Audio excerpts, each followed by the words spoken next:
Before we get too in-depth with the rest of the Get Fast Speed Coaching certification, let's do a quick overview of what the 3 T's are before we go in-depth into the 3 T's system. First, we have tech. Tech is my word for warm-up. I hate the term warm-up. We're going to get into more of that later. Tech is also going to be where we hammer home our ideal and perfect sprinting technique for each and every athlete. This is one of the most important sections of the actual practice or the speed session. So this is something we're going to spend a lot of time talking about. And tech is one of the things that I'm the most passionate about. Next, we have time. This is the actual workout portion of the session. This is where we're going to hit max velocity 3 to 4 times, but it's called time for a reason. We're going to time each and every rep that we do.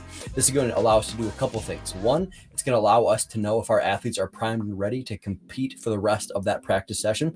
If we have a bank of data and we know what our students and athletes normally run for a 10-meter fly, let's say, and on their first rep, they are significantly below their average, we know that something neurologically is probably not right, or it could be as simple as something like they didn't get enough sleep last night. So we know what we can expect for their athletes, or we can even shut practice down right there. Secondly, like I said, it's going to allow us to collect a lot of data. And these data points are going to allow us to make informed decisions for creating new and next speed sessions. And then lastly, we have something I call tourney. We are ending every speed session, normally out of season, with a speed game or a speed tournament, hence tourney. This is one of the things that I have the most fun doing with athletes from 3 years old all the way up to college football players. Tourney is going to focus on the aspect that you timed during that day. So if you were doing some sort of straight line time workout, we're going to do a straight line predicated game.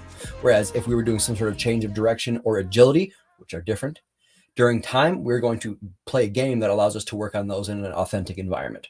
So with that said, let's get more in depth into each of the individual T's for tech, time, and tourney.